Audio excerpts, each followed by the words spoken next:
New York is not for sale. Over 13,000 people packed the Forest Hills Stadium in Queens for Zohran Mamdani's New York City is not for sale rally. And in this video, I'm going to break it down with a few clips, including from AOC, from Bernie Sanders, and from Mamdani himself. And I'm just going to get to some reactions as well and some images here. This is incredible. For a rally like this to essentially be for the race for mayor is remarkable. I have not seen anything like this since really the Bernie rallies of 2020. And this is nearing that. So you have here just an incredible level of energy. And you could see it wasn't just about the Mamdani race, which of course is the main focus of this, but it's a moment for people to feel some hope. So, as The Guardian writes here, many there described the event as more than just a rally. It was a moment of unity, frustration, and optimism all at once.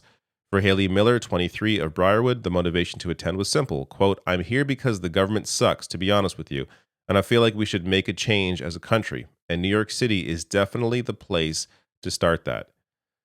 And I agree. New York City being such a multicultural hub of the country is absolutely the right place to start a movement like that. And just the coming together of these powerful voices, as well as various leaders who were speaking before any of these three went up there.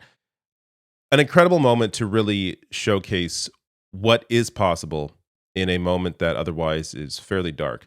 So there was even some reactions that surprised me. Mamdani, there I did it right, and they've been Bernie Sanders. And what do they have in common? They have a populist message. And yes, people are going to say, oh, they're socialists, they're socialists, they're socialists. Yeah, they said that about Barack Obama, too. Yeah. And he kicked Republicans' ass twice. So it's that populist message that they're putting out there, that even, there are times that even Steve Bannon goes, yeah, what AOC's saying there, I agree with. And a lot of people, like in the populist wing of the MAGA party, agree with a lot of that stuff, too. Same thing with Lisa Kahn and what she was doing about breaking up monopolies. There is a lane for populist Democrats to run in and to win. Joe Scarborough praising Mamdani, getting on the Mamdani wave. Now, the thing with Scarborough is he has no real political principles. This guy swings wildly from one position to the next. But one thing is consistent. He tries to ride the wave of popularity. So even he can read the tea leaves, understands that right now there's no point pushing back against the Mamdani wave. So he is jumping on board, as is Fox News. Not really, but this confused me. Their quote here: "Freeze the rent." Mamdani touts his agenda, including freezing rent and universal childcare at a packed stadium rally. Now, are they saying this to criticize it? Like, it reminds me of those Fox News graphics where it's like, oh, Bernie's fighting for raising wages, lowering the cost of living, universal healthcare, as if they're supposed to be scary when they're just incredibly popular things. That's kind of how this comes off to me. But hey, maybe Fox News is making a turn. Maybe they're on the Mamdani train too. I don't know. But some funny stuff there. Now, the message was consistent at this rally. There's freeze the rent, universal childcare, making buses fast and free. He has had a consistent message about very specific policies that the mayor can help to enact throughout his campaign, and that has led to his popularity, that consistent message of fighting for the working class, fighting for affordability, and being specific on these certain policies and where he can do that. The crowd here is, again, let's just focus on how insane it is to see a crowd like this. Absolutely incredible. Here is the view from the other angle. Very, very cool. Now, here's a clip. This is when Brad Lander was on stage saying, quote, "I want to speak to you as a Jewish New Yorker because this race, especially in the last few days, has seen outrageous Islamophobia. It's gross and we won't stand for it." Now, before I get to the first real clip from this rally from AOC, I want to show you this clip of the crowd chanting "Tax the Rich" as Kathy Hochul, the governor, is on stage.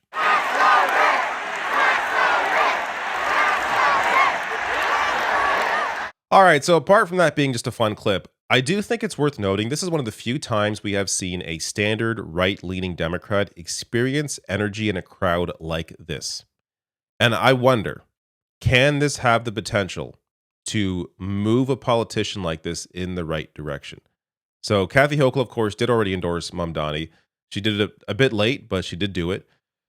That said, this is a situation where maybe this clues her in into realizing that she can, in fact, do things that are more popular, that you will have the people on your side if you do that, if you turn your back on the wealthy in the state that maybe help to get you elected through their donations, that you can still not even just remain in your position, but become more popular because of it.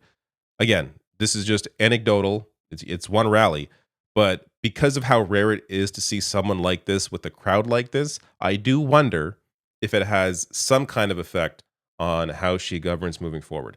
Now, let me get to the first clip. This is AOC. To demand an affordable and decent housing, a decent wage, the right to health care, that we pay to care for our people instead of the flattening of Palestinians and oppressed people abroad is not a radical act. It is basic and core humanity. That is why the election of Zohran is as important as our cause today. Childcare, buses, rent, and our rights. Here in New York City, it is the jewel and the center of all that is possible in America. And on November 4th, we will prove that today. We will prove it to the world, and we will prove it to the nation. Now, AOC's speech gave a bit of a different tone than I've normally seen, and this was picked up by other people that were there as well. Michael Lang writing here, there were many storylines from last night's rally, but AOC's performance is at the top of the list. The word everyone used afterwards was presidential. As her voice rose, you could feel the stadium shaking. Hard for any video to do it justice. You just had to be there. So I'm going to play one more clip that also speaks to this. This is America, New York City. Don't let them tell you any different. Don't let them tell you that we are the exception. We are the rule. We are the standard. We are the acceptance, and we set the bar for America. I'm talking to you, Donald Trump. There has been a day before his presidency, and there will be a day after. And it belongs to us. So, more of a pointed message at Donald Trump there. People, of course, are speculating. Who knows if she's even decided what she wants to do in her future. I think at the very least, a run for Senate for Chuck Schumer's seat seems like an obvious thing. But apart from that, her message, I think, is also important. Don't get too down by the moment. Don't get too down by what Trump is doing. That doesn't say don't care about what he's doing. It's just to say that at some point, he will no longer be president, just based on his age. In all likelihood, if you're watching this, you're going to outlive his presidency. So just keep that in mind and use it as a sort of a guiding light, and understand that there are a lot of people around you. I would argue the vast majority of people do not want what Trump is doing to continue happening.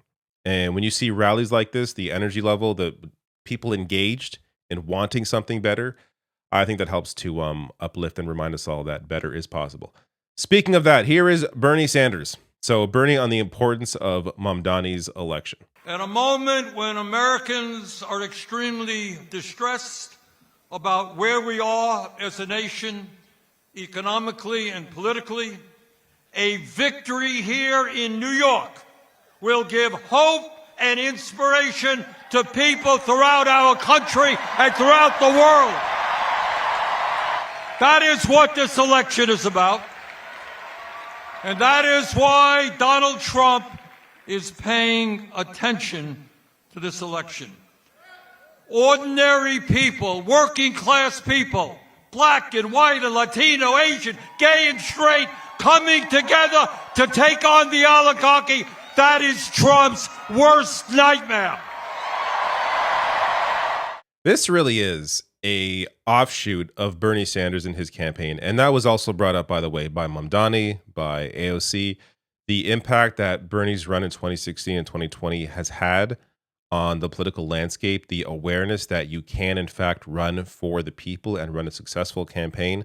I understand, of course, Bernie didn't win the primary either time, but you're talking about the entire Democratic apparatus against him at a time when he was trying to be a trailblazer.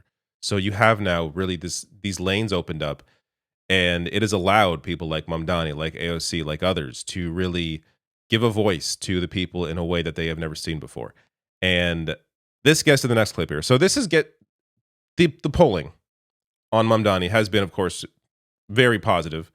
Poll after poll shows him leading by double digits, going back weeks now. So Bernie brings something up here. Do not remain complacent. Let me conclude by saying this, and I say this again as somebody who became mayor of Burlington, Vermont in 1981 by winning that election by 10 votes after a recount. Now, I have looked at the polls here in New York. You have seen it. And the polls suggest that Zohran is in the lead, and that is great. But please, please, please, do not underestimate our opponents. They have a huge amount of money, and they are spending it right now. So I urge you, forget about the polls. Go into the last 8 days of this election assuming that you are 5 points behind. So what you guys are going to have to do, along with the other 80,000 volunteers in the Mamdani campaign, you've got to do everything that you can to bring people to the polls in early voting, which is taking place right now, and on Election Day. None of us want to wake up the day after the election and find that we lost that election because our opponents outworked us. Bernie making an incredibly important point here. Do not remain complacent, stay vigilant, get people out to vote. And that message is especially important at a rally like that, where you have, the most engaged people are going to show up to a place like this to cheer for Mamdani.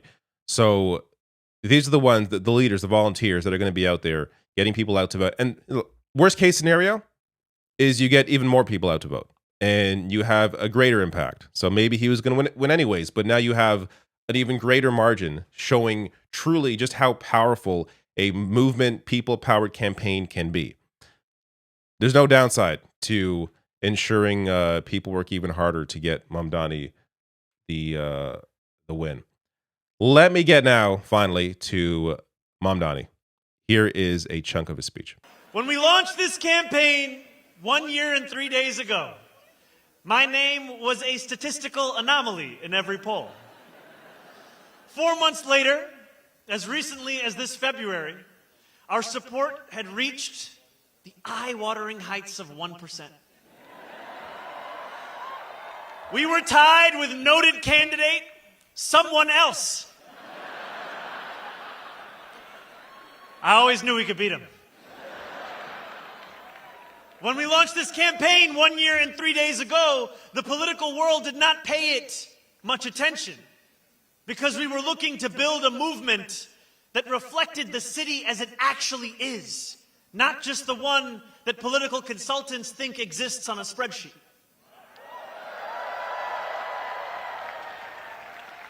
And when we launched this campaign 1 year and 3 days ago, we were dismissed as a punchline in the halls of power. The idea of fundamentally changing who government serves in this city was unimaginable. Even if we gained momentum, they asked, how would we ever overcome the tens of millions of dollars in attacks that would follow? Yet we knew then what we know now. New York is not for sale.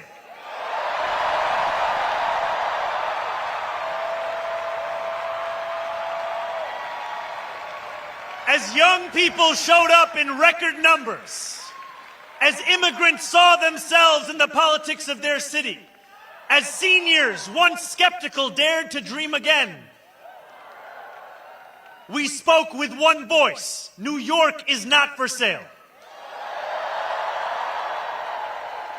And now, as we stand on the precipice of taking this city back from corrupt politicians and the billionaires that fund them, let our words ring out so loud tonight that Andrew Cuomo can hear them in his $8,000 a month apartment.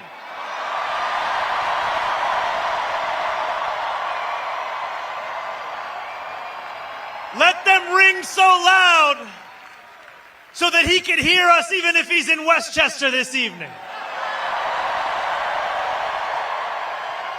Let them ring so loud that his puppet master in the White House hears us.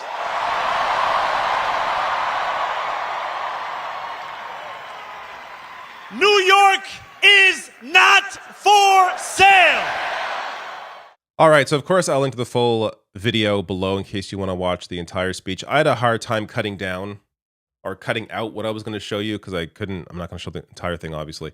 But because he's just such a fantastic communicator. I don't know about you, but I am consistently impressed when this man speaks. The combination of the fact that he's genuine, that he has a history of fighting for people, that he actually cares, that he is somebody who is funny, is able to communicate complex issues in a way that most people can understand.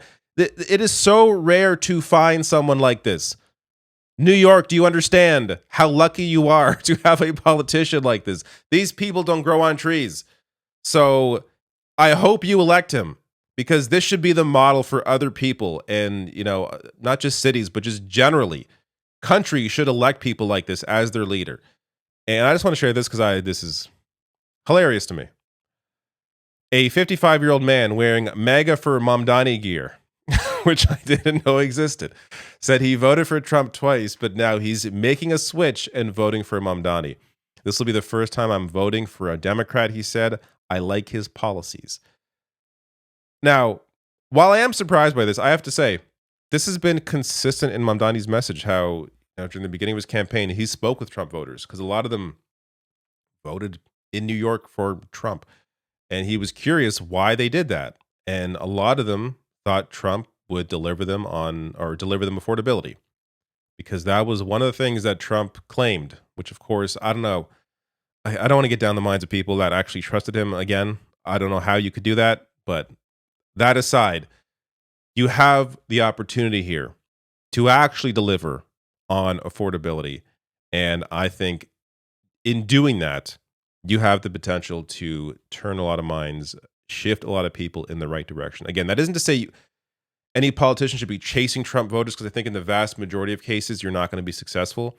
But if you simply lead by example, show what is possible, you are going to get a lot of people who are typically not engaged or have been disillusioned by the political process back into it, because someone like Mamdani and those around him can show you what is possible if you have someone there with a movement behind him that actually wants to see progress. If you enjoyed this video, please hit like and subscribe and check out some of the other videos I have on this channel.